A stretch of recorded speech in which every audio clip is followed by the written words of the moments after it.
Welcome in the latest episode of that SEC podcast brought to you by Twisted Tea and MyBookie. I'm your host, Michael Bratton. I go by SEC Mike on Twitter. And it's a Tuesday, so you know what that means. It's a Stephen Lassan Tuesday on the show. Went on a deep dive here with Stephen to take a look back at last weekend in the SEC, preview this epic weekend we got upcoming. Could be a Separation Saturday 2.0. I think we said that about 3 times this week, Colin. But this really is a big week. And we're going to try to load up with guests all week long, starting with our man Stephen Lassan. But, a relatively slow day in the SEC. So I just thought this one clip was fantastic. Because if you don't know, and I assume if you're listening to this, you know by now, but Kiffin, Jimbo, not the best of friends by any stretch of the imagination. And Lane Kiffin, leave it to Lane on this big weekend. And don't get it twisted. I mean, LSU, Alabama, Mizzou, at Georgia. I mean, these are huge games. But Texas A&M at Ole Miss, I think, is right on par with them. And as Lane Kiffin says, hell, this should be a top 10, top 5 team we're playing here, loaded with NFL talent. What a subtle jab here by Kiffin to start A&M week. In one of the 2 polls, programs hit top 10 or cracked inside the top 10. Just what does that speak to what you've been able to do, especially with setbacks during the season that y'all been able to overcome?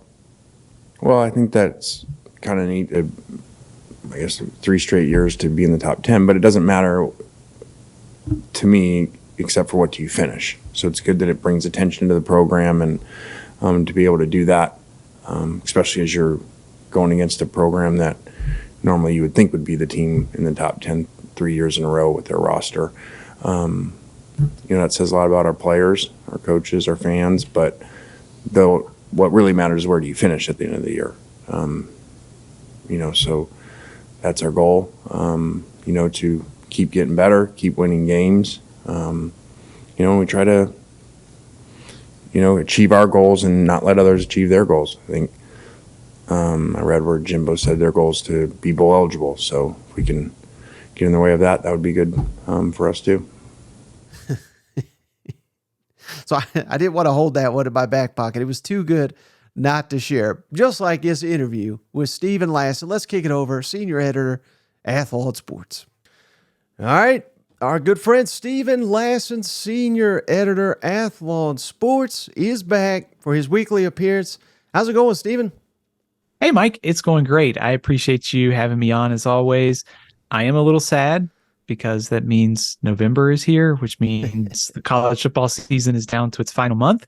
But I do think we are heading into November with maybe more uncertainty, maybe more intrigue nationally, and certainly within the SEC. I don't know how you feel about that, but it kind of felt like in the past it was just sort of set Georgia, Alabama, and some other matchups. Doesn't feel as set this year.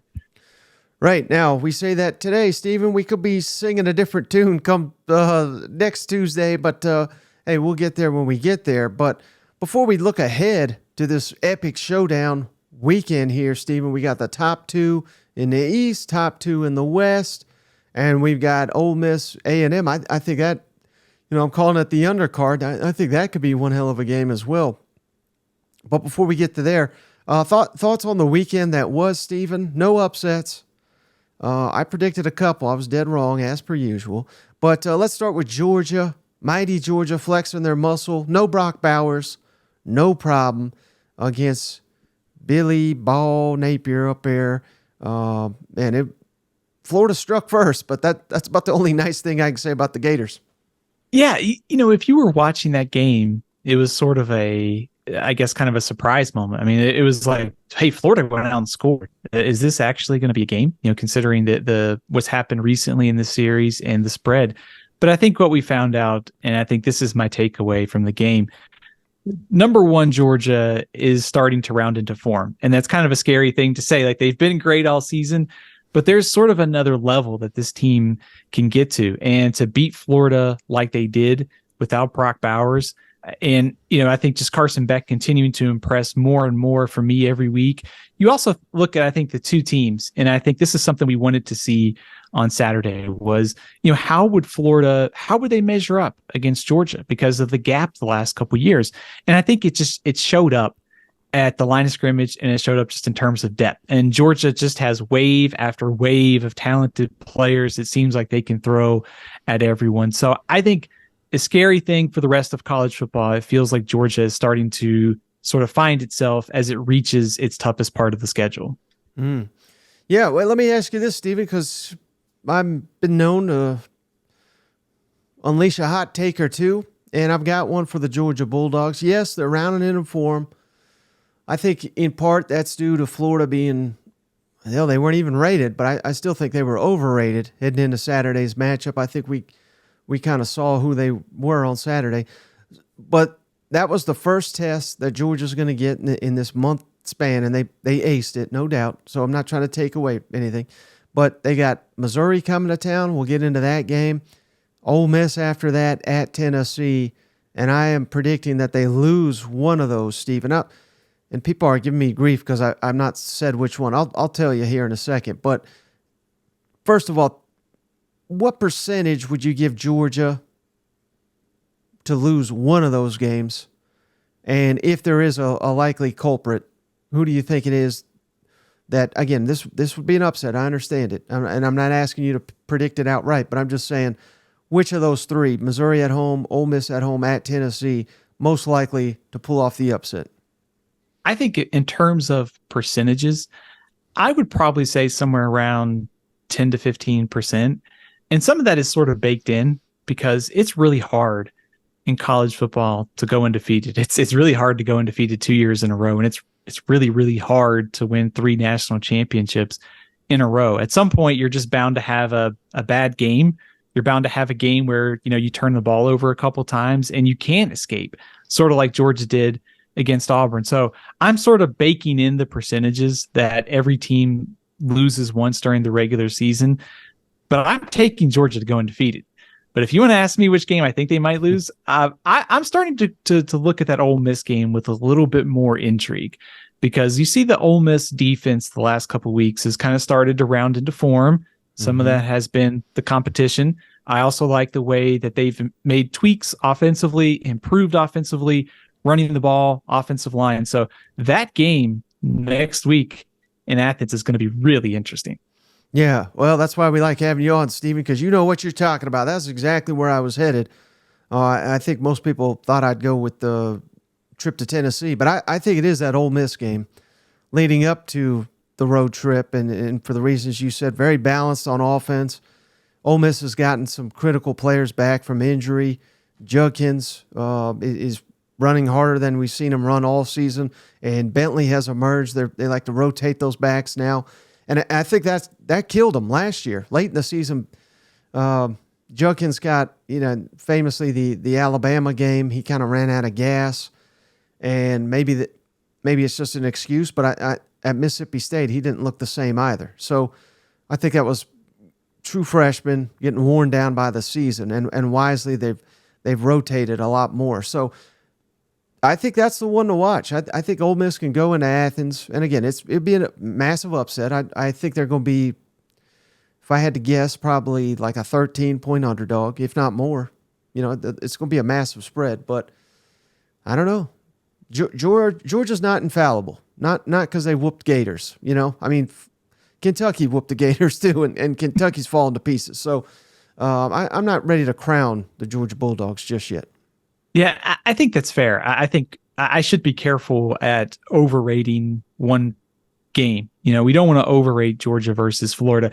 Sometimes it's not necessarily the final result. It's more of like the parts and the pieces starting to come together for Georgia. And I think if this is what they're going to do the next 3 or 4 weeks, when you add Brock Bowers back into the lineup, we don't want to hand the national championship trophy out before the games, and we'll see what the committee does with their ranking. But to me, this has always been the best team on paper throughout the season, even through some of these twists and turns. And I feel like they can only get better from here because we've seen getting healthy on the offensive line, getting healthy at receiver, Milton and Edwards, the 1-2 punch at running back. It's like I said, it's kind of scary if you're the rest of the country and not trying to overrate one game, but the parts and the pieces can go to that next level. And I think based upon what we saw on Saturday, I think that they're on the track to do so. Now, how about Tennessee going on the road, Stephen, getting their first conference road win? I believe their first outright road win of the season. Just dominated Kentucky on the line of scrimmage. That was where this game was won, but also shouldn't be overlooked after all the grief that Joe Milton has gotten. I'd say the last two games, his best of the season, both of them against conference opponents on the road. So maybe he's getting more comfortable as that starter in Josh Heupel's offense and starting to see receivers emerge. Nimrod had a touchdown. Dante Thornton made his presence felt for the first time this season, really. So what was your impressions on Tennessee getting that big win on the road in Lexington? And dare I say some Joe Mintum after the last two performances by Joe Milton. Yeah, I've been impressed by Joe Milton for the most part against Alabama and against Kentucky on Saturday. The efficiency, not only the efficiency, getting critical first downs by rushing, using him as a rusher. The story for me is kind of where it has been all season for Tennessee. It's been adaptability. Josh Heupel and the staff just keep finding ways to adapt and mold this team. They're not the explosive passing game that they were last season, but last week it was Dylan Sampson. You mentioned Dante Thornton. He steps up. 1 week it's Jalen Wright.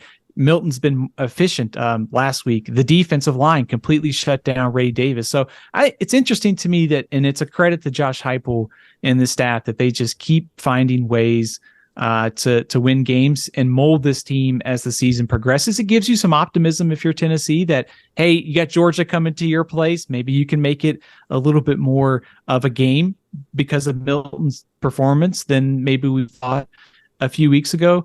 So I think all around a really nice win for Tennessee on the road in SEC play against a rival. Yeah, and a lot of defensive players too, like Pierce and Norman Lott, Tyler Barron, Amari Thomas, so many that they have developed, and they got loads of talent behind them, guys that have yet to step up, that younger players like Pierce was. I mean, he didn't make any impact last year, really. Now he's one of the best players in the country off the edge. So I think the developmental ability of this coaching staff, I think, is going overlooked nationally, and I don't think it should for much longer. No, you're absolutely right. And I think something to keep in mind is when Josh Heupel was hired, one of the questions was, how would he recruit in the SEC and how would he be able to build a defense in the SEC, especially with the way Tennessee plays offense? And I think the results are in. I mean, Tennessee the last couple of years has gotten a lot better on defense. And like you mentioned, some of the players that they're developing, some of the players that are coming in this system over the next couple of years on defense, a lot of positive signs for Tennessee's growth on defense. And if this is as sluggish of a passing game that Tennessee is going to have under Josh Heupel, that bodes very well for this team in the future. And again, goes to the credit I think Heupel and this staff deserve for adapting to this year's team while also molding for the future too. Mm-hmm.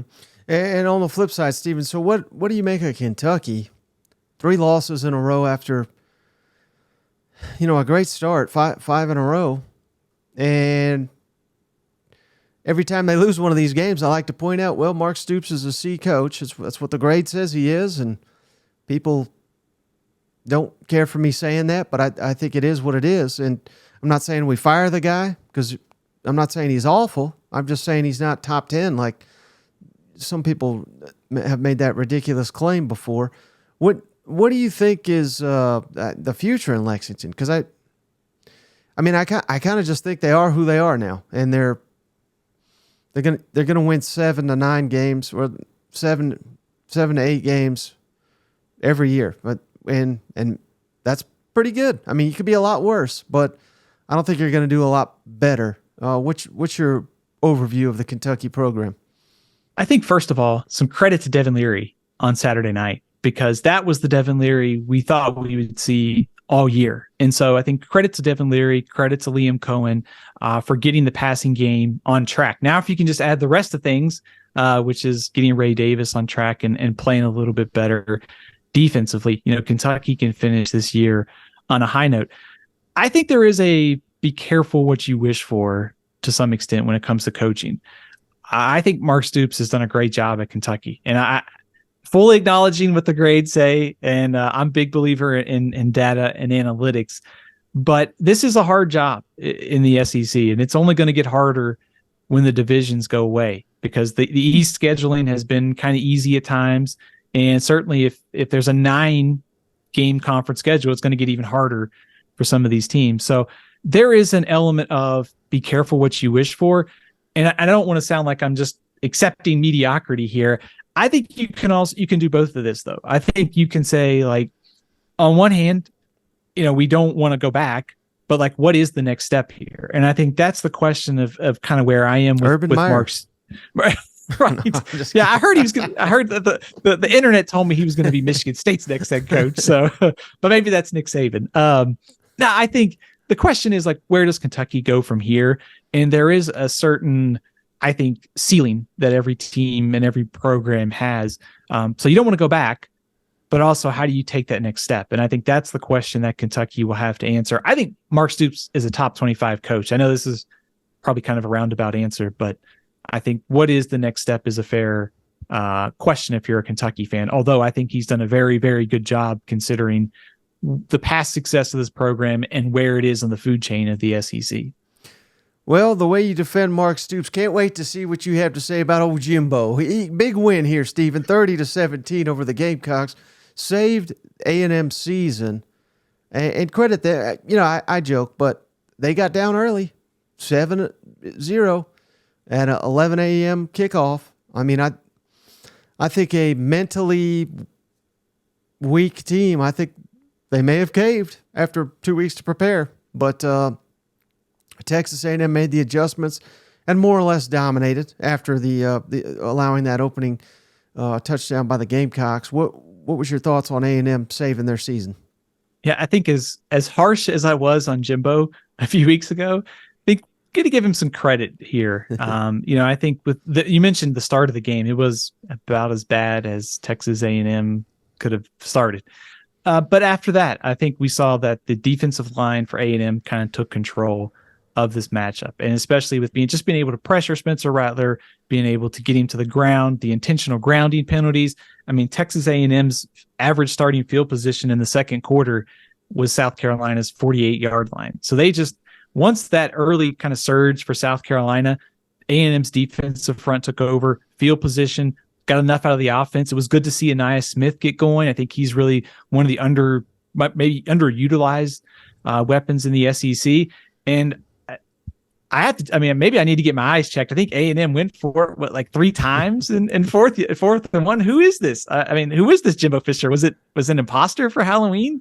I don't know. Anyways, credit to him for being a little bit more aggressive, because that was good to see for A&M and certainly helped them get the win on Saturday. Yeah, and then any quick thoughts, because these games were so ugly here, but Auburn beat Mississippi State, take a step towards making a bowl game. And Ole Miss, Vanderbilt, anything stand out about those games to you? I think signs of life from Auburn's offense. And some of that is Mississippi State's defense and secondary, because it's been a problem all year. But I think if you're an Auburn fan, you're looking for reasons to be optimistic as you go into that final stretch. If the offense can build on that, you've got a chance to make some noise in the month of November. And I think for Ole Miss, it was really just about surviving that game and setting up a crucial November. You didn't want to get upset by Vanderbilt. They pretty much took care of business. I know Lane Kiffin was a little frustrated about some of the things maybe in the second half of the offense, but they took care of business on Saturday. And like I said, kind of setting up a very important stretch of games here to come in November. Mm-hmm. And anything about Ole Miss, Vanderbilt, except how awful Vanderbilt is? Yeah. I think you're absolutely. I mean, yeah, Vanderbilt's offense, the passing game was a struggle to put it mildly. But this is a Vanderbilt program that I think is just maybe last year's 5 wins was maybe a kind of ahead of schedule almost. And when you step back and look at the roster and you look at the youth and what they're trying to do, yeah, they probably were too high preseason expectations. So I think for Vanderbilt, it's going to be important down the stretch to see if they can't pick off someone in the SEC, get to one SEC win. And for Ole Miss, I think, kind of a continuation. We've seen their defense over the last couple of weeks trend up. Some of that is competition, but they went out there and held Vanderbilt to 7 points. I mean, that's hard to do anywhere, and just to be able to do that in the SEC is a good sign for this defense. Right. Well, Steve, we got some epic showdowns this weekend. Usually I wait till the end of the show to ask you about this, but I want to just get right to it because of how big these games are. I mean, heck, we got CBS doubleheader in this bad boy. It's like an NFL Sunday over here. But let's start with LSU at Alabama. Both of them coming off a bye, as is written in SEC law. Apparently, both these teams got to come off a bye before they face each other. And I saw somewhere, Stephen, that this is currently Alabama favored by 3.5, depending on where you look, I believe. But someone said this is the lowest spread in this series since I think 2008. Because Alabama's usually a much bigger favorite in this ball game. Thoughts on LSU Alabama in what is not officially the game that will determine the West, because Ole Miss is still alive, but it's going to obviously play a huge factor in deciding who wins the division. Yeah, I think it's understating my excitement for this game if I just say I'm looking forward to it, because I mean it is going to be an epic showdown on Saturday night. And I think one of the things that, to go back to our conversation earlier, I think Alabama's had such a, the last, I think 4 between these two are it's split 2-2. But before then, it was hard to envision LSU just going into Tuscaloosa and winning this game outside of having Joe Burrow at quarterback, of course. But this time it really feels like, hey, LSU's really got a shot despite being the underdog. And I know I'm sort of just understating it here, but there's from in just how these two teams are matching up. Jaden Daniels in the mix to win the Heisman Trophy. Can he go into Tuscaloosa? Can he carry his team to a victory? LSU defensively, this team has played better the last couple of weeks. How much of that is the competition? How much of that is actual improvement? And for Alabama, we're here in Halloween. It's the Michael Myers of the SEC. I mean, they just keep finding ways to keep come back and win games. So I know those are a few big picture thoughts, but I really think, and I know we talked Ole Miss, Georgia, but it feels like the winner of this game is probably going to end up in Atlanta to play for the SEC championship. Are you buying the improvements LSU's made on the defensive side of the ball the last 2 times we've seen them? They played Auburn, which is awful, at least on offense, and Army, which completely overmatched. So, I'm kind of setting you up for an answer here, I guess. But with 2 weeks to prepare, and then we also got to throw into the mix Mekhi Wingo, freshman All-American. He's out. He's going to be out for several weeks. They announced just this week. And then they got 3 corners unavailable, and they got the worst secondary maybe in the SEC. So I throw that all your way. Are you buying into LSU making strides on that side of the ball?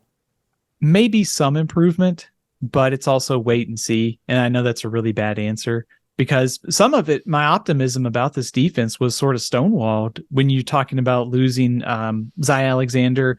Mekhi Wingo's not going to play. I know Deuce Chestnut and Denver Harris have not necessarily been the biggest factor in their secondary, but if you count Alexander, Harris, and Chestnut, that is 3 of their 4 top cornerbacks by snap counts, according to Pro Football Focus. And I know the picture on that's a little cloudy because you count in nickels and safety and you can line them up differently, but that's 3 contributors they're not going to have against an Alabama passing game. That specialty has been hitting big plays. So I go back to something that Brian Kelly said a few weeks ago when they brought in Pete Jenkins. It was about improving the defensive front.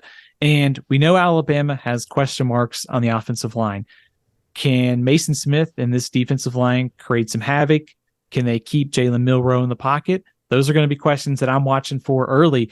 I think if I'm LSU, you got to bend, but don't break here. You don't want to give up the big passing plays to Jalen Milroe. You can have all the 5-6 yard gains that you want. You can take 10 play drives. I don't want the 4 plays for 80-yard touchdown drives like we saw against Tennessee a few weeks ago.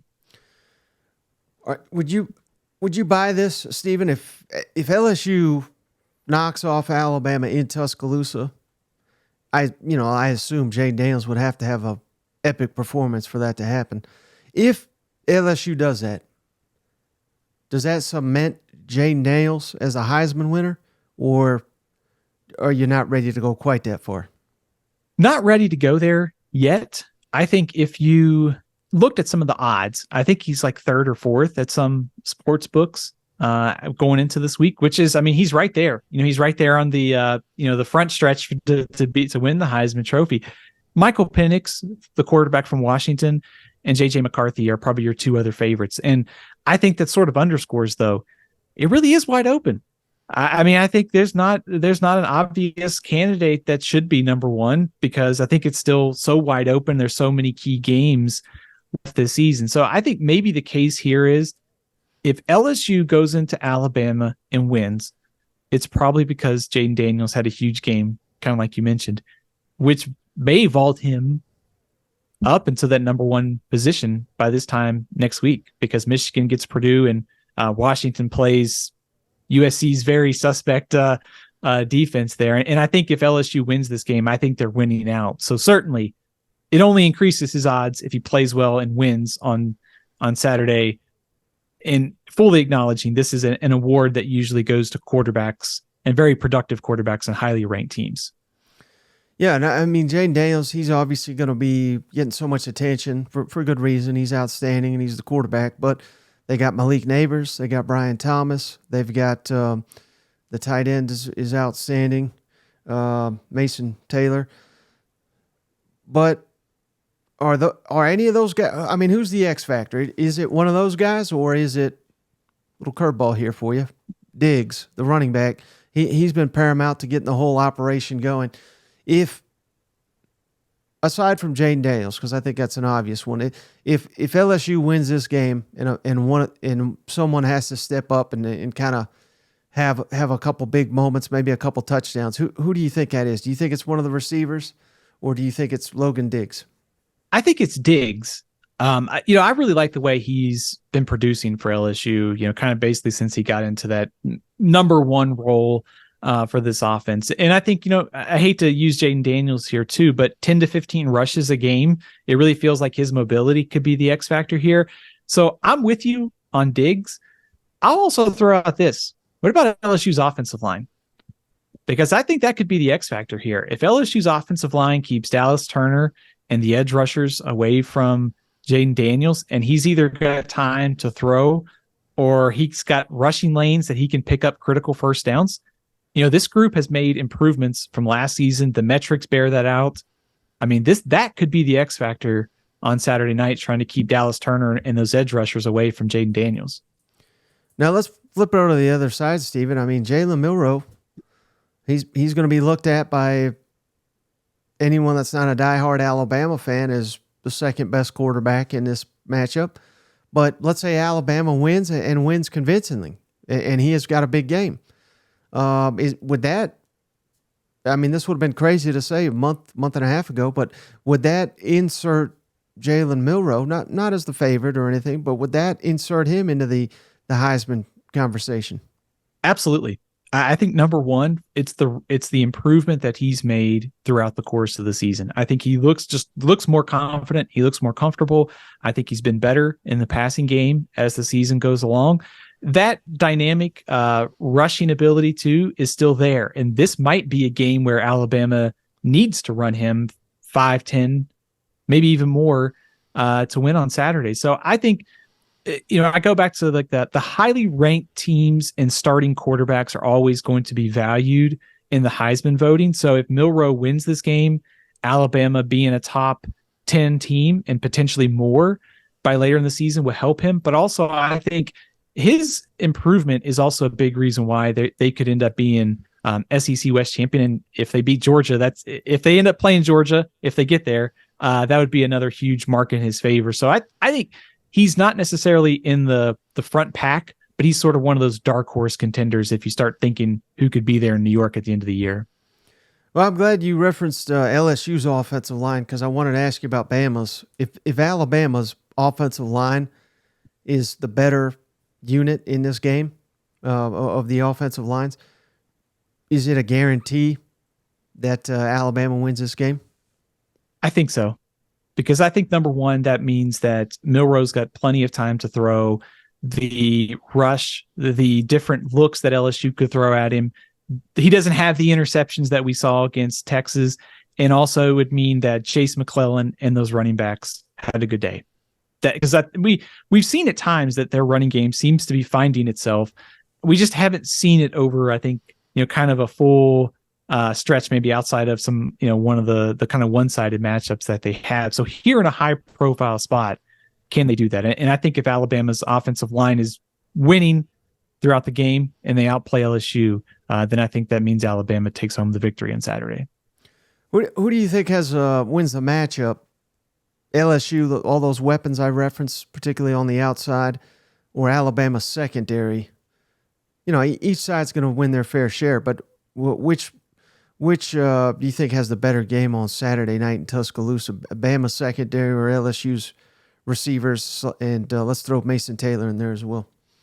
I'm probably leaning LSU's receivers here, because I go back to the Texas game, and Alabama has improved defensively since that game. But I think Texas showed, if you can give your quarterback some time to throw, there are plays to be made downfield. Xavier Worthy from Texas had a good game when they matched up in September.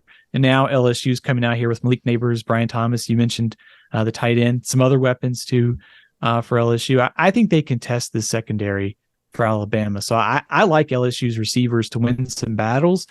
I think, for both secondaries here, I think because of the receiving talent, I think limiting big plays is going to be something that's crucial. We talked about it with Alabama. It's the same thing when Alabama's on defense too. If you can keep Malik Neighbors from having a 40-yard touchdown, there's been games where those guys are wide open. So you have to kind of, I think, limit the big plays and sort of also contest some of their catches, make it hard on them on Saturday. So I think for both sides, secondary is going to be one of the areas that we're watching from the opening snap. Mm-hmm. Now, how about the big showdown in the East, Stephen? Missouri at Georgia.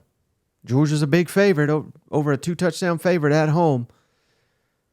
Just had the big win in Jacksonville. Everybody's back on the bandwagon. But Mizzou's had 2 weeks to prepare.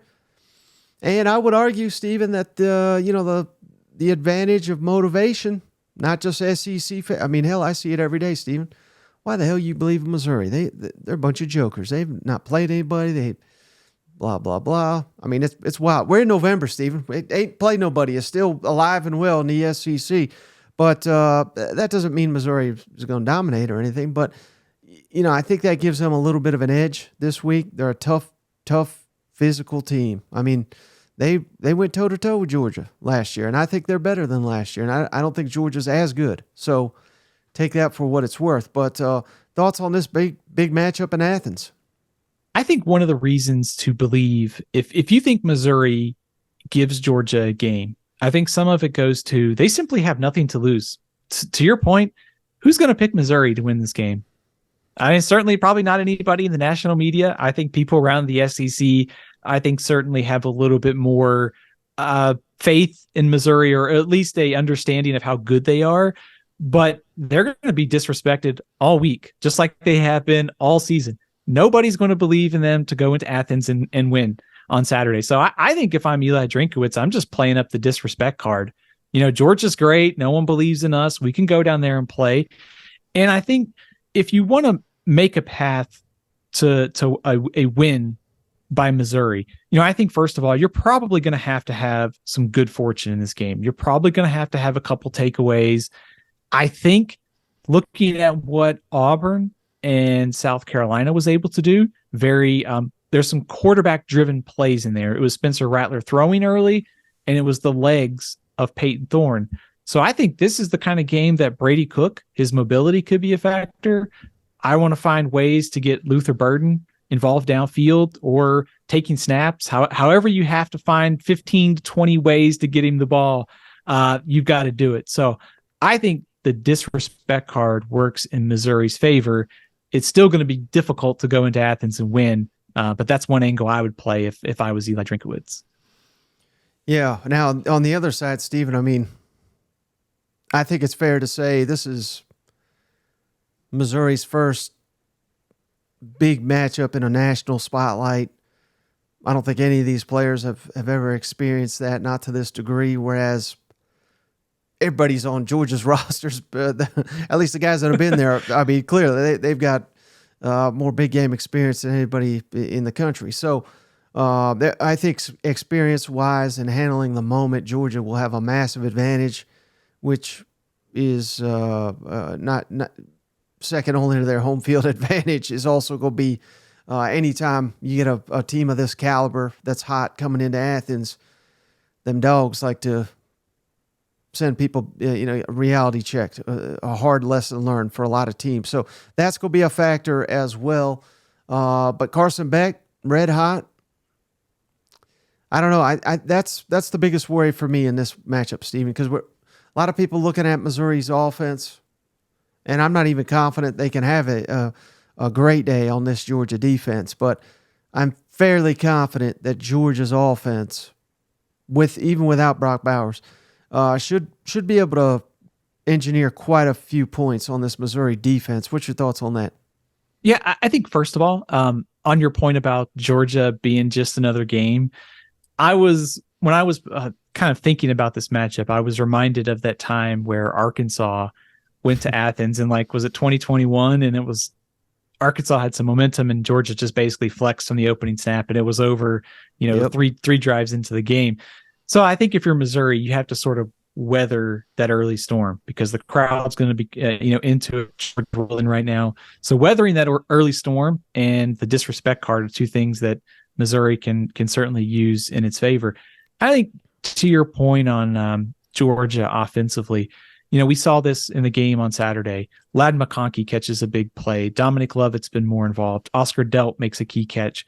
Not only that, it's Edwards and Milton running hard. The offensive line coming into form here. This is a really hard matchup and difficult one for Missouri's defense. This is a very good defense. Georgia's offense is just on another level.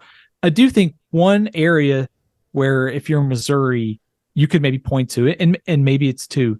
The pass rush this year has been good. So can you create some havoc at the line of scrimmage, get in Carson Beck's face, maybe create a takeaway or two? Also, they've only allowed 2 plays of 40-plus yards this season. So not allowing big plays, forcing Georgia to go the length of the field, creating some pressure, that's how I would sort of start to formulate a potential path for an upset. A very low possession game where Georgia's not having, Carson Beck throwing for 400 yards or something would sort of be my preferred path if I'm Missouri. Now, how about A&M Ole Miss, Stephen? I think a lot of people are overlooking this one. I think this could be one heck of a showdown. It has been in, recent years. The DJ Durkin factor, of course, Lane Kiffin, Jimbo Fisher factor. So many here, but we've kind of already referenced it talking Ole Miss. I think key to the whole thing is their running game. And what is A&M best at? It's their front seven, and if A&M can win that battle, which I'm not saying they will, but if they do, I think there's a realistic chance they go into Oxford and pull off an upset. And the spread kind of indicates that, that Vegas believes that as well. Thoughts on this matchup? The first thing that jumps out to me is in the series history that 4 of the last 6 have been decided by 1 score. So to your point, it is the undercard on Saturday, but this one has produced some close games. And I think judging by the comments sometimes and sort of the body language from some of the coaches here, there's not a whole lot of love maybe between these 2 head coaches or maybe some of the staff members. But so that's another area of intrigue. I think what's fascinating though is the battle at the line of scrimmage. you mentioned A&M's defensive front and how good they've been at getting to the quarterback, stopping the run. Tennessee ran on them though. If you're Ole Miss, can you replicate some of that? Quinshot Judkins has been over 100 yards in 3 out of his last 4 games. So I'm curious to see how that Ole Miss rushing attack with Judkins and Bentley, how do they match up against A&M's defense? And then if A&M slows down the rushing attack, what does Jackson Dart and those receivers do to counter that? And those guys getting healthy at receiver for Ole Miss is huge because they've had people banged up all season. If they can get everybody out there, that makes this team even more dangerous down the stretch.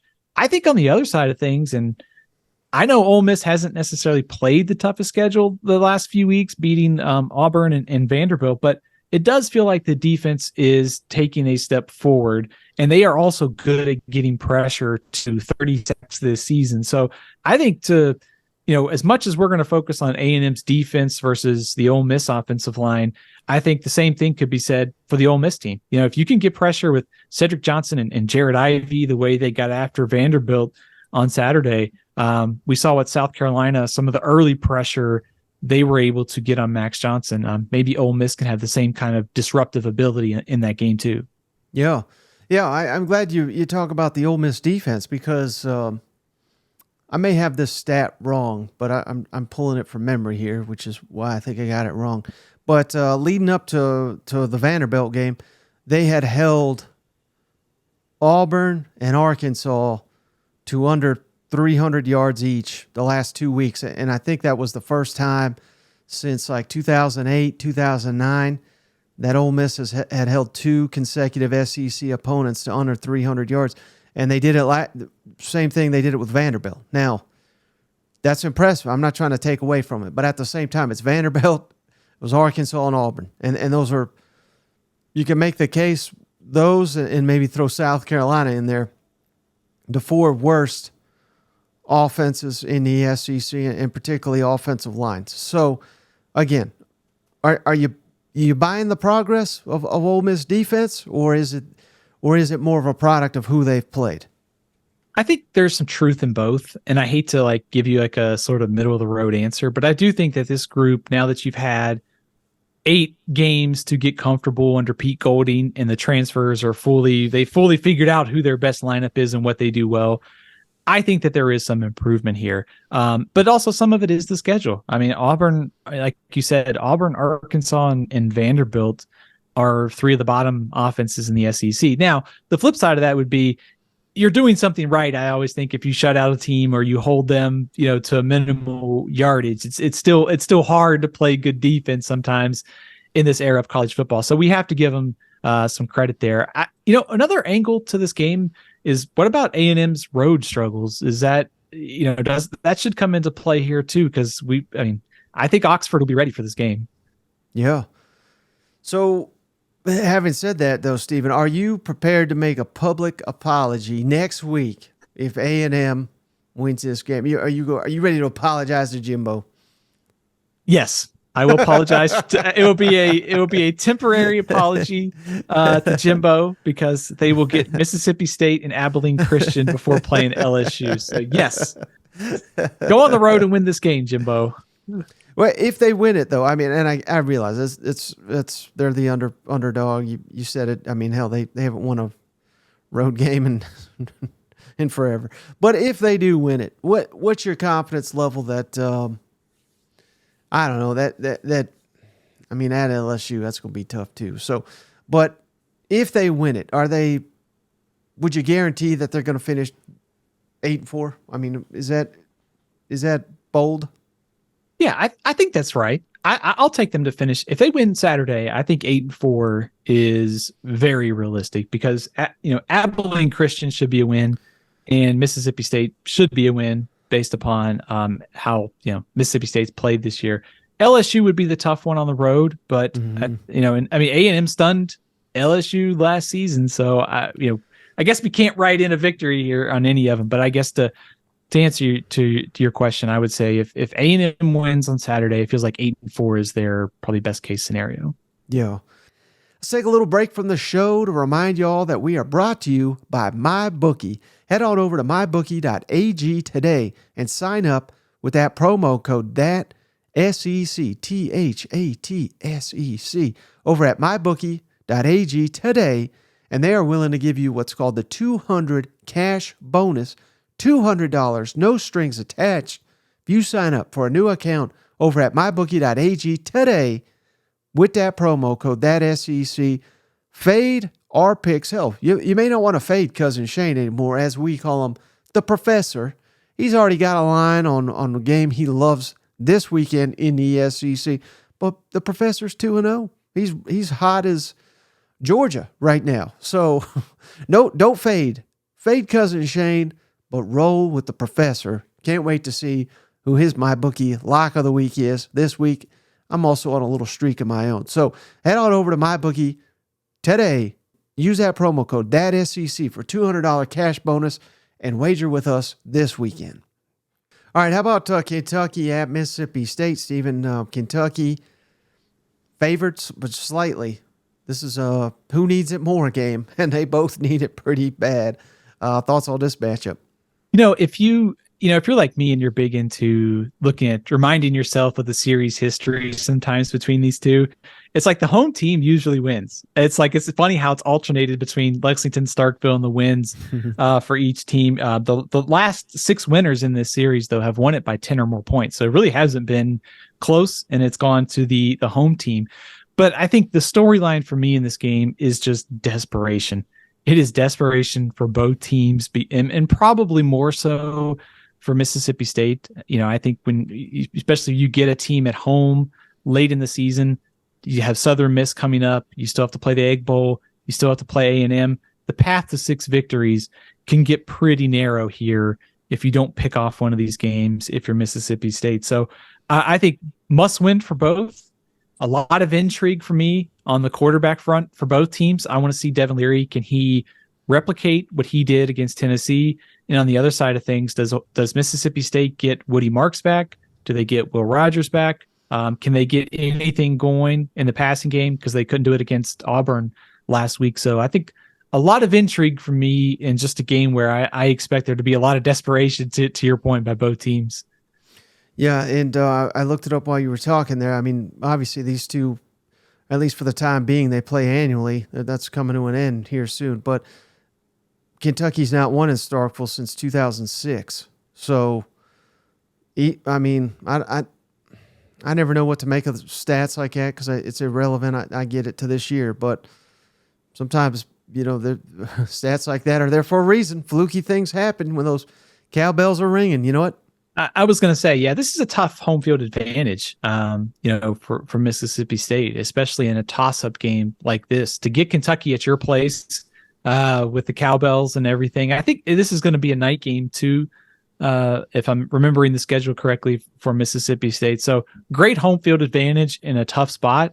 That's a check in Mississippi State's favor. Should note, offensively, Mississippi State has scored 17 or fewer points in 4 of its 5 SEC games. So really need the offense to get on track to have a chance at the victory against Kentucky. Well, you could say something similar, Stephen, for Arkansas, on the road at Florida. I was surprised when this line opened under a touchdown. It may have moved since the opening, but Florida coming off a tough loss, maybe got humbled a little bit, but they are a different team at home, whereas Arkansas 2 weeks to prepare. Dan Enos won't be there, which is a plus for them Razorbacks. Catching up on those emails, I guess. Thoughts on this matchup? I think the same thing that we said about Mississippi State and Kentucky could probably apply here. It's desperation for both teams. I know coaches and players probably don't look at the schedule like you and I do to some extent, but if you're Florida and you're looking at, hey, we still got to play Missouri, we still got to play LSU, and we still got to play Florida State, this is probably the easiest and most gettable game remaining to get to 6, which means you get to a bowl game. So I think the desperation factor for Florida getting a struggling Arkansas team at your place, I think that's one of the reasons why I like Florida, obviously, to win this game. But I think on the other side of things, I think for Arkansas, I'm curious offensively, what can they do in 2 weeks to help spark this group? Sam Pittman has talked a lot about trimming down the playbook. I think by 35%, it sounds like they're going to cut down on. There's only so much that a new offensive coordinator taking over with 4 games left in the season with a struggling offensive line can do. So I'm just looking for Arkansas, like energy. That they looked flat offensively against Mississippi State. Is there a new energy? Do they use some tempo? What kind of spark does Arkansas have offensively? I think that's the storyline for me for the Razorbacks on Saturday. Yeah, and it sounds like Rocket Sanders is going to at least attempt to practice this week and hopefully play. I think that's a great sign because obviously we know how talented he is, but some people had speculated that he was kind of shutting it down and going to the NFL, and that could tend to happen when a coach is on the outs. But this is a team that's still fighting for their coach, and obviously last week was 2 weeks ago, embarrassing to Mississippi State. But prior to that, took Alabama to the wire, LSU to the wire, and I can't think of the other. But hell, everyone, Ole Miss down to the wire. You know what I mean? Like. This is not some garbage team, even though the record indicates that. You know what? Yeah, that's exactly right. And I think that gets two things get lost, I think, in Arkansas, the record that it has. I think, number one, the defense is a lot better this year. I think that's sort of lost in how bad they've been offensively. Their defense is on the right track.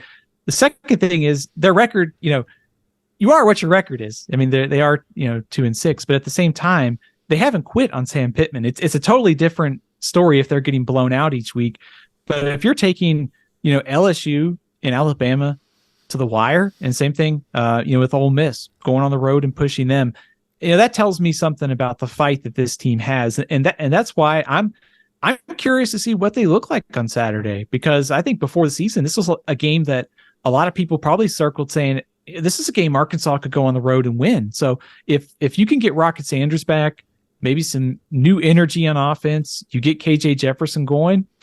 That makes this game way more interesting for me, and to see if Arkansas can go on the road and win, and would be a pretty big setback for Florida if they did, because they've been a better team at home. If you look at home defensive stats this year, Florida leads the SEC in fewest points per game allowed in home games this year. So, well, that could very well continue, considering they're playing Arkansas. Yeah, true. Let me ask you one final thing on this one, Stephen. I believe Florida is the youngest team in the SEC based on percentage of starts by freshmen. So now that's not across the board, of course. I mean, there's quarterbacks probably started like 60 games or something crazy like that. So they're not young everywhere, but you get with a young team, and they're playing a lot of sophomores too, because this is obviously Billy Napier, trying to make over his roster. But you can get a lot of inconsistencies with a team like this, and I think that's fair to say that's the case with Florida. I mean, Utah was a disaster, Kentucky was a disaster, Tennessee was perfect, South Carolina at times perfect. You know what I mean? Like, so you're going to get that up and down, and coming off a tough loss to your chief rival, I think it's safe to assume most people are going to be picking Florida at home to win this game, but that doesn't guarantee you anything. So if they struggle, if they lose, I get, let's maybe not go that negative, but what's the percentage that they struggle in this, because they are such a young team, and because of those inconsistencies can happen coming off a tough loss. I think that's in part why the spread is the way it is. I think people can kind of see that potentially happening. Yeah, and it goes to Arkansas as well because of how competitive they've been in those games we talked about. So, I mean, it's one of those things where you can look at the record, but you can also take a deeper look under the hood, and you see Arkansas probably not as bad as its record indicates. And if some of these changes spark Arkansas a little bit, it's easy for me to see why you could make a case for Arkansas to go into Gainesville and keep this one close. I expect it to be pretty competitive. I think, to your point, Florida has been a little bit all over the map this season, but I think at home they're clearly a better team. I think in general, I think it's an important game for Florida to get this one for this, like we mentioned, the schedule, because I don't know that they may win another game outside of this, but I don't know if I'd want to risk it, because then you start getting into territory where if you finish 5-7, you sort of lose some of that progress that you've made this season. So I think it's an important game for Napier and the staff to really get this one, to be able to go to a bowl game, and you can keep talking about progress all off season. Mm-hmm. And then final SEC matchup here, Auburn at Vanderbilt. What will you be having your eye on this? Auburn's a big favorite on the road. Technically, I mean, there'll probably be more Auburn fans than Vanderbilt fans, sadly. But what will you have your eye on here? I mean, I got to imagine consistency, particularly on the offensive side for Auburn. We'd like to see that continue, because the next three, including this one, are very winnable. Yeah, absolutely. I think that's the story for me about Auburn going into the month of November is, 3 winnable games, and then the big one against Alabama at the end of the season, which they could make more interesting if they look better at these next few weeks. And so I think last week was a step forward for this offense. Some of that was Mississippi State. Some of that might be Auburn's offense too. Peyton Thorne looked probably as comfortable as he has all season. Also, I like the fact that Jarquez Hunter is getting more involved or more productive, however you want to word it, the last 2 weeks.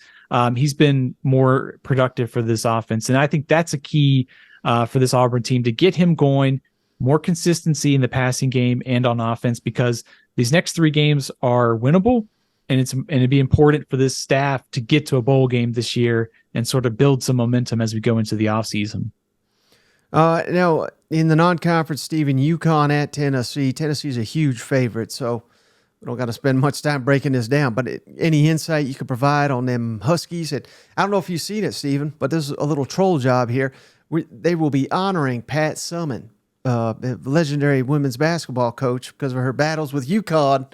I just think that's hilarious. But that is perfect. Yeah, first of all, I would say UConn's probably one of the 10 to 15 worst teams in college football. I've got them at number 128 in my 133 rankings. So they have really struggled this year. If you want to impress your friends, you want to, if they may say, well, who's leading the team in rushing touchdowns? It's actually a defensive lineman. He's got 6. Jelani Stafford. They use him around the goal line. It's almost like JJ Pegues. We need to get JJ Pegues a touchdown, because he was close on Saturday. But yeah, they are one of the worst teams in the country. They're struggling offensively. I don't know if their defense is that bad. I think their offense is just struggling that much. If you're looking, since we're in the Halloween mode here, Jim Mora, who's the head coach at UConn, he was previously the head coach at UCLA. There was a feature on him on Game Day, I think a year ago, about his house being haunted in Connecticut. So if you're looking for extra Halloween content, there you go. Sounds like a Nico game to me. All right, how about, and then the last one, Jacksonville State at South Carolina. And Stephen, as I understand it, I don't really know. I don't study Jacksonville State, but they're pretty good. I think they're 7-2, and I have seen a lot of people on my timeline, Stephen. Now, a lot of people that follow me, they hate Beamer and all this, so maybe they're just trolling. But they're basically saying, "Hey, watch out for the outright upset." Would that just be insanity, or the way South Carolina's playing? Is it unfathomable for South Carolina to lose this game? What's your thoughts? It's not crazy, but I would be surprised. I think, just to go back to something that you and I have talked about, which is, Shane Beamer usually seems to hit the right buttons in the month of November with this team. And they are battling a lot of injuries, especially offensive line and receiver. So being shorthanded at this game is not, I think I would rather be playing UConn, honestly, than Jacksonville State. But I think just in terms of where this team is, ESPN's got them rated 88th in their ESPN SP Plus. They're 7-2. This is their first year at the FBS level. I think depth is something to watch out here for. I think South Carolina, just a deeper roster. It seems like Jacksonville State, they're not as deep on both sides of the ball compared to South Carolina. Rich Rodriguez, is their head coach. So basically they love to run it. They're not great at throwing it. Zion Webb is their quarterback. He'd be, dynamic with the ball in his hands. They use a lot of different rushers. Defensively, they've got a pretty interesting defense. Zach Alley is their defensive coordinator, and he might be a name down the road in terms of SEC, guys who move up to the SEC in a few years. He's a name I would keep an eye on as far as defensive coordinators go, because his defense is leading Conference USA. They're pretty aggressive. They're good at getting to the quarterback, and they've been good in some of their matchups against better teams this year. So it's one of those games where South Carolina should take care of business, but also Jacksonville State has enough there to where they could make it interesting if South Carolina is not interested or they have a couple mistakes early. Or forget to block for the quarterback. That's a big one. Yeah. Jacksonville State, sixth in the nation with 66 tackles for a loss. They are very good at getting to the quarterback and creating some havoc. So something to watch if you're South Carolina. Frankly, I think if I was South Carolina, I would just simply want to get ahead on the scoreboard and force them to throw the ball a little bit more, because that's where they are not as efficient this year. Yeah. I wanted to ask you real quick, Stephen, about Oklahoma. They're playing Oklahoma State rivalry. It's weird that why are they not playing rivalry weekend? I don't know. Maybe you can answer that. But they lost to Kansas on the road. That was a tough loss. But I'm still a believer in the Sooners, Stephen. It's wild how many people were just aghast that I've not just abandoned them. Even though, hell, everybody in the SEC outside of Georgia has also lost a game here. So I still think Oklahoma's, everything's still in front of them. They can still win the conference and maybe even get to the playoff. I don't know. But I'm not giving up on this team. What's your read on them here? Definitely. Yeah, sorry. I didn't mean to interrupt you there. I definitely not given up on Oklahoma. I think certainly they did not play their best game on Saturday at Kansas. That is a very capable Kansas team, especially in Lawrence. So, this gets back at the storyline that we talk about with Georgia and how hard it is to go undefeated. You go on the road, and this is the last year that Oklahoma is in the conference.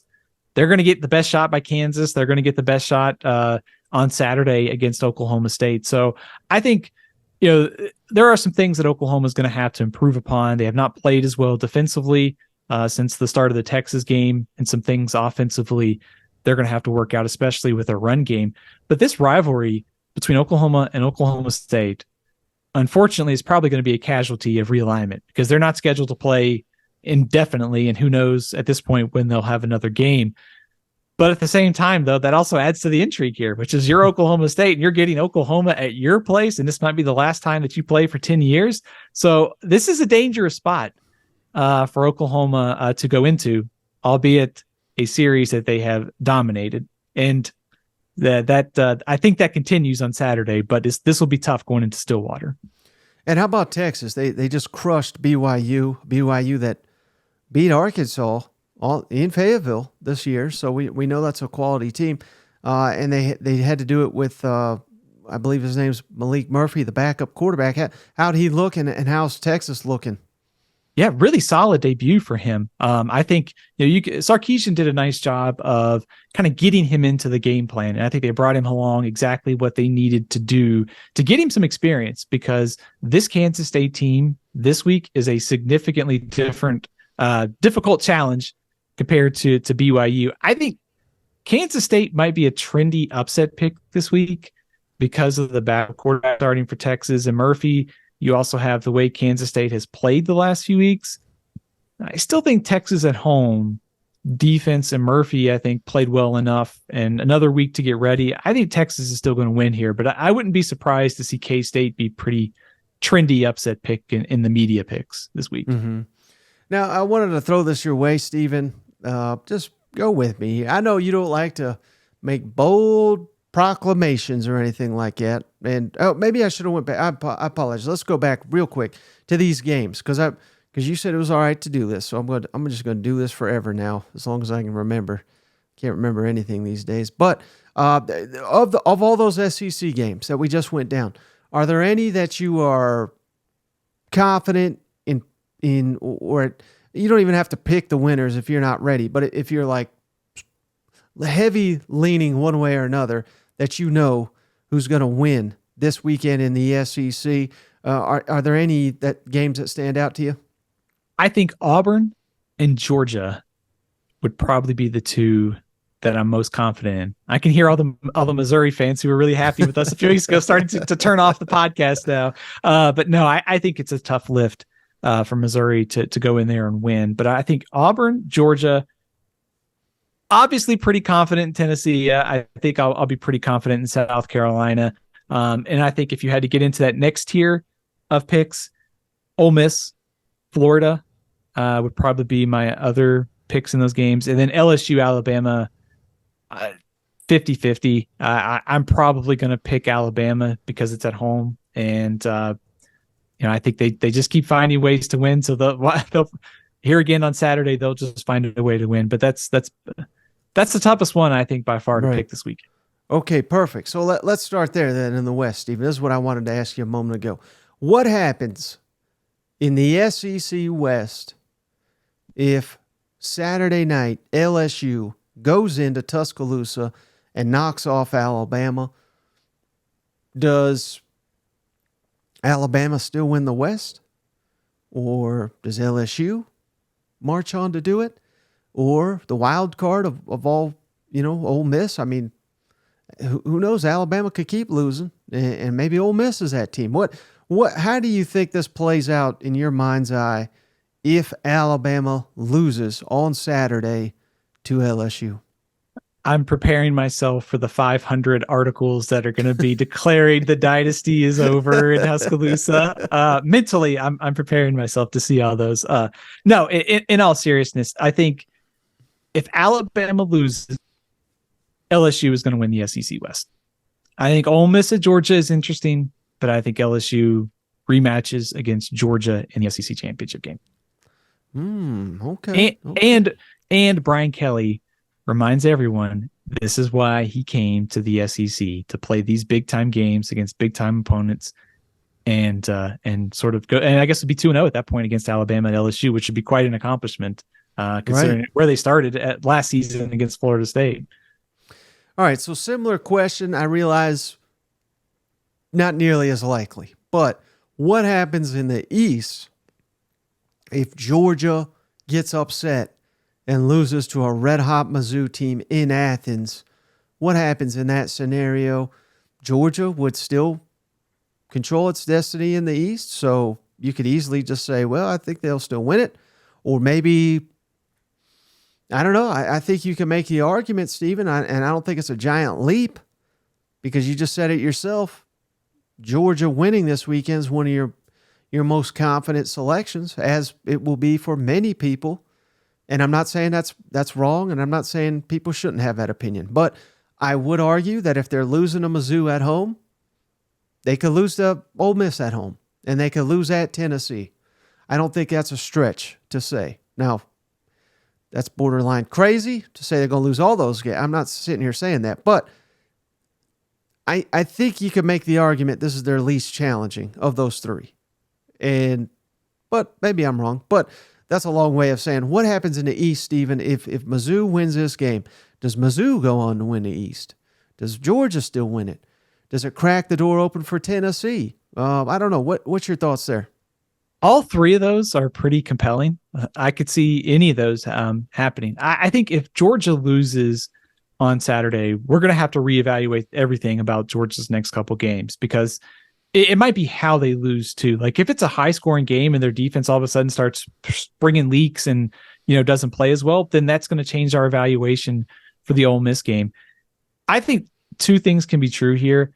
I think to go back to what we said about losing games and how hard it is, it wouldn't shock me if Georgia loses one of those games and still wins the East. And that's kind of where I am. I still think they're the best team here, but to play the odds, usually everybody loses a game. And so that's kind of where I am, that Georgia's the best team. I don't necessarily know the path.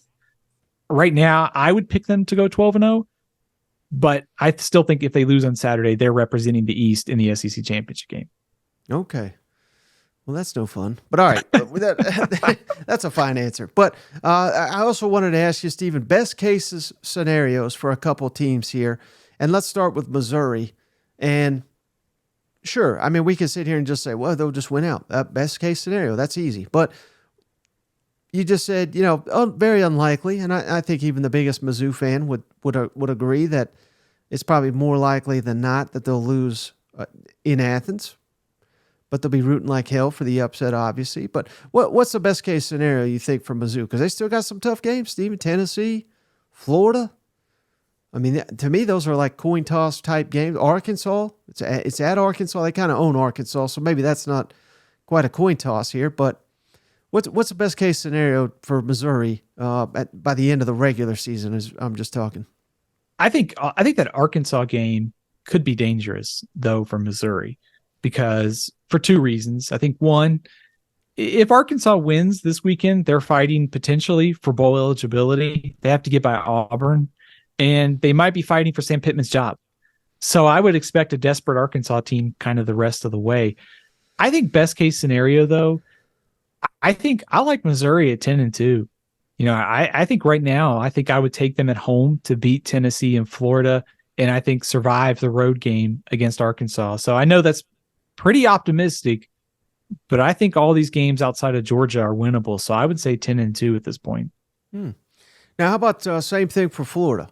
Just coming off a tough loss, they're knocking on the door of bowl eligibility here. What's the best case scenario for the Florida Gators? Well, I know what was it about a week ago? You said, I still think they'll finish 5th in the East. So maybe what's a path to doing a little bit better than that? Yeah, I think for starters, you look at their schedule, they still have to play LSU, who's a top 15 team, or could be higher after this week. Florida State, likely to win the ACC, or at least be favored to win the ACC in a road trip to Missouri. It's a really difficult schedule the rest of the way. So I think optimistically, best case, 7-5. I think you take care of business against Arkansas, and you pull off an upset in one of those last couple games. Maybe you spoil Florida State's season, which would certainly win some goodwill for Billy Napier as we go into the offseason. I think it's tough to expect them to win all 4 of those. I think getting 2 would be a good finish to the season for Florida. Mm-hmm. And then same thing for Tennessee, Stephen. 2 very winnable games with UConn and Vanderbilt. 2 incredibly difficult challenges at Missouri and Georgia at home. Is the best case scenario to 3-1, or what's your thoughts on that? I think 3-1. I think if Tennessee should be favored, obviously they're favored against UConn. They should be favored to beat Vanderbilt, and you split the toss-up games. Toss-up relative, I guess it would be game. At Missouri would probably be closer to a toss-up than Georgia. If you can pick off one of those, maybe call it an upset, then you finish 9-3. So I think 3-1 best case scenario for Tennessee in those last 4. If Joe Milton plays like we saw against Kentucky and Georgia does not look as good on Saturday, then maybe our thought process could swing a little closer to 4-0 in Tennessee. Yeah, and then final one I wanted to ask you about in the East, Stephen, Kentucky. Dropped 3 in a row, doom and gloom here. But, I mean, just like you said, Devin Leary got him going. Had we got him going all year, our record is probably better. And all these games down the stretch, maybe not Alabama, but I can see a path to victory in many of them. I can see some losses too, though. So what's best case scenario for Kentucky, you think? I think winning 3 out of 4 and finishing 8-4 this season. I don't think that's crazy, because if it feels like 3 of those games are toss-ups and they're going to be an underdog against Alabama. It does feel like, as we're talking, it does feel like Kentucky's had games where, like we saw Saturday, Devin Leary was great. The run game wasn't great. Weeks where the run game was great, Devin Leary wasn't. Like, can they put that all together as they go down the stretch? Like, that's going to be the key for me, is for Kentucky, is putting the entire puzzle together, because all 3 of those toss-up games are winnable. They've owned the series against Louisville recently. Mississippi State's desperate. South Carolina is going to be desperate. But so should Kentucky. at this point of the season too. So I feel like if Kentucky plays to its potential, it should win those 3 games, and Alabama would be the only loss. So I'll take 8-4.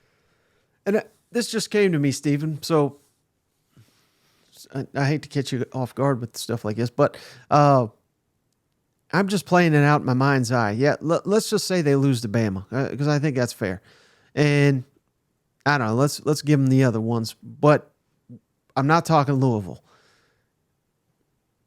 Could that be rivalry weekend, most pressure on an SEC coach for Mark Stoops to win, to get some goodwill? Because I realize college football is a little bit different, but the way I always look at these things, Stephen, is this one guy's had 11-year head start and the other guy's in year 1.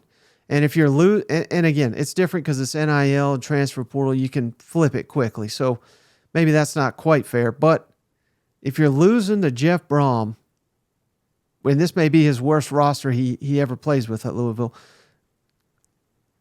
Again, we're not calling for Mark Stoops' job or anything, but I think he's going to hear about it all off season, unlike any coach in the SEC if he loses that final one. What's your thoughts on that? Is there another coach that needs a win more, you think, during that rivalry weekend? I would probably say I would agree with you. It's probably Mark Stoops. I think to kind of emphasize what you said there, this feels like this is probably going to be, I mean, Louisville's sort of like taping things to, I don't know, like duct tape holding the roster together.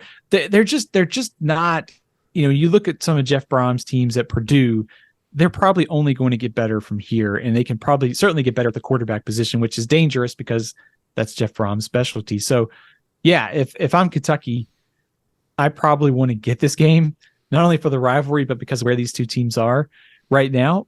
I would throw out Shane Beamer too, because Clemson might be fighting for bowl eligibility in that last game of the season. And if you're South Carolina and you're also 5-6 and you lose that game to Clemson, I mean, Shane Beamer's going to hear about it all offseason. You're going to get a very vulnerable Clemson team coming to your place, and it's a game you probably need to win for rivalry, but could be for bowl purposes. I would throw Billy Napier out there too. I mean, not trying to throw everybody out there, but I do think Florida played Florida State tough last year, and if you can win that game and sort of play spoiler, I think that only helps Napier's cause going into the offseason. Yeah, I'm glad you said that, because I did want to add. I was thinking this. Well, I mean, I can only imagine people screaming in the comments. Hugh Freeze would be big for him. I'm not saying who's it's going to be biggest for, because rivalries, they're so important. And you're right. Billy Napier's that's a great example. But the way I always look at these, Stephen, fair or not, but I look at it like, who have you owned? Who are you better than? Who have you owned? And I think there's always pressure, always to keep it in your favor, so to speak. Can Mark Stoops has owned Louisville? You can't have that being flipped year 1 under Brom. Now, would Billy Napier getting a huge win? That'd be huge for his program over Florida State. But Florida fans are not going to throw a fit if they lose to undefeated FSU, even if it is in games. They'll be upset, but they're not going to be. You're not seizing control. You never had control over Florida State, and that's why Shane Beamer was an excellent example of this, because he won last year. So giving it back to a downed Clemson, I think that would be a bad look for Beamer. So that's kind of where my head's going, and that probably would be a bad look for Drake too if they're sitting at 9 wins and they lose to Arkansas, because they've owned Arkansas. So, but again, I don't think they'll be mad, but I don't think they'll be too mad, because well, God, we won 9 games. You know what I mean? So that's just kind of where I'm at. I also think if you're Kentucky, I think if you're sitting there at, you're 5-3. And I think expectations this season were probably closer to 8-4, maybe even 9-3 at some places. I mean, Kentucky was kind of in that 7 to 9 win range this preseason. But if you're fighting for bowl eligibility, and it's not crazy to think that they might be in a game against Louisville and they lose it, or if they're just 6-6 and they lost to Louisville, it's not. It's certainly not going to put it mildly. It's not going to sit well in Lexington. Considering I think it'd be a disappointment for Kentucky to be 6-6. Don't you? Oh yeah, yeah, Yeah. yeah. Well, I don't know, Steve. I mean, they seem to be just overjoyed by 8 wins on my timeline. So maybe 6 is not that bad, but yeah, that'd be awful because I thought that this was potentially a 9-win team. But to also be passed by Missouri in the East, if the standings hold up the rest of the way and Missouri finishes ahead of you, and in a year where Kentucky's got it's landed one of the best transfers at quarterback, has one of the best receiving cores in school history, brought back a coordinator that was excellent 2 years ago and has been excellent this year. I think that'd be a pretty big disappointment. And not to mention, Tennessee's trending up. Florida's on the right path, we think, under Billy Napier. There'd be a lot of bad, I think, there for Kentucky. Yeah. And then 2 more I wanted to ask you about real quick, Stephen, with the best case scenario. How about Auburn, who just got that big win for their trying to reach a bowl game? I mean, any of these year one, that was their first SEC. They didn't even have an SEC win. And I was about out on Hugh Freeze after the Ole Miss game. Now I wouldn't say I'm back on the bandwagon, but here's an opportunity. They got to keep that momentum rolling. Best case scenario for Auburn down the stretch, who we already said it, very winnable games here to close out heading into the Iron Bowl. Yeah, I think 2 things here. I think number 1, the schedule sets up to win 3 out of 4, if nothing else. So I think 7-5, I think is very best case scenario for Auburn here. The second thing, though, is I think the look test on offense, is there growth on that side of the ball? Because I think they're probably going to need to dip into the portal to find another quarterback next year. So that jockeying to start positioning among quarterbacks is going to start up in the next month or so. So I think there's got to be a trend line here of going up if you're Auburn. And I certainly think they're on the right track. I think scoring a few more points, winning 3 of the next 4 can only help Hugh Freeze try to sell that on the recruiting trail. Now, and A&M was the last one I wanted to ask you about, Stephen, because again, I realize they've fallen short and we're out on Jimbo, should have already fired him, but we may be sitting here, Stephen, they've got all the talent in the world. And I get it. They're down to their backup quarterback. That's going to be the excuse in the offseason of why they brought Jimbo back.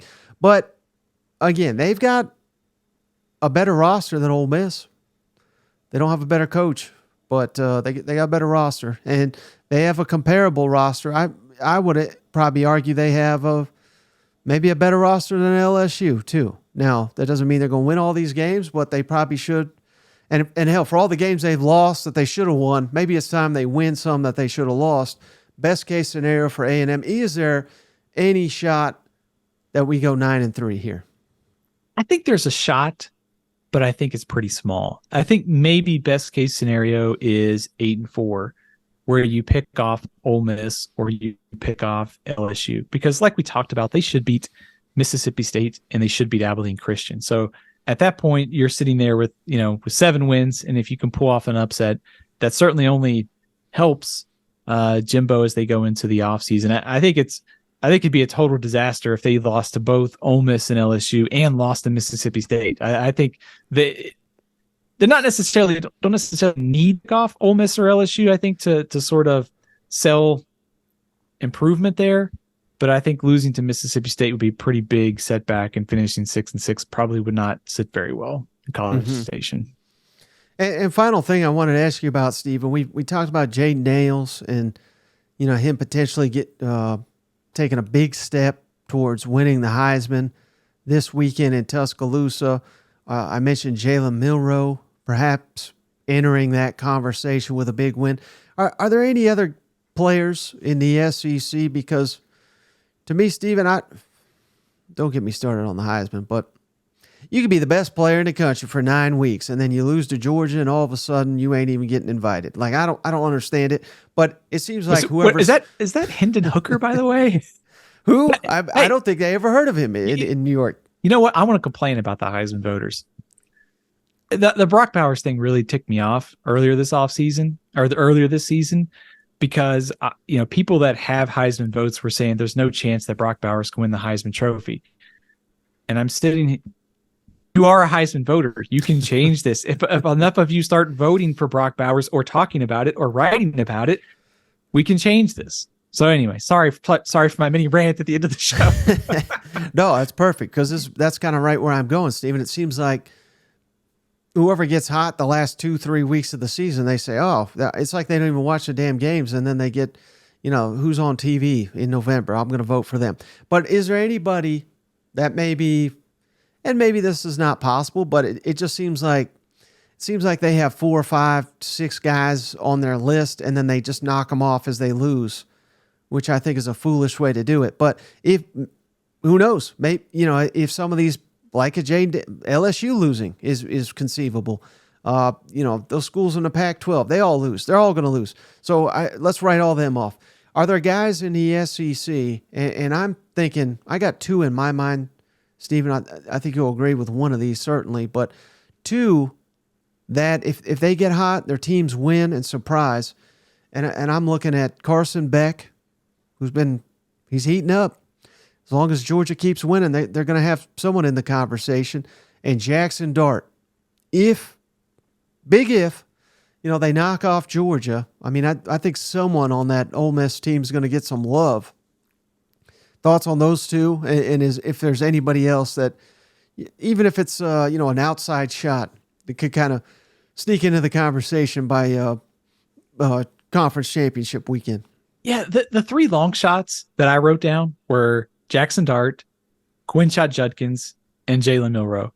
And I think the guy that should be getting more consideration is Carson Beck, because I think he's gotten a lot better from game 1 to Saturday when they played Florida. But it's not only that, like, just passes the look test in the stats test, like everything that people who voted the Heisman Trophy Award need to see. I think Carson Beck has passed that test. The only thing that may hurt him is that he may not be needed in some of these fourth quarters to pile up stats like some of the other quarterbacks have have done this season. So I think if I was looking for value in the Heisman Trophy race, Carson Beck would be at the top of my list, with Dart, Judkins, and Milroe sort of in that dark horse category, with everyone sort of chasing Jaden Daniels within the SEC right now. Mm-hmm. Well, Stephen, really appreciated the conversation. Went a little long here, so I apologize for that. But before you go, can you tell the audience where can they find your work and where can they give you a follow? Absolutely. So you can follow me on Twitter at AthlonSteven. Also, please subscribe to my YouTube page. It's all CFB 365. And check us out on the Cover 2 podcast every week up at Athlon Sports. We come out on Wednesdays. We preview the week from the SEC to the Pac-12 to the ACC, every conference in college football. So Cover 2 podcast over at Athlon Sports. And if you're so inclined, one more, Stephen L. CFB on TikTok, Facebook, and Instagram. All right, so as always, just want to say thanks again, Stephen, for joining the show. Really appreciate it. And like I said, that's going to be the first of several guests we have this weekend on the show. Going to reach out to a lot of people, including hopefully get a first-timer that I've wanted to have on for a long time to preview these big matchups in the SEC. Be on the lookout for that all week long, but that's going to do it.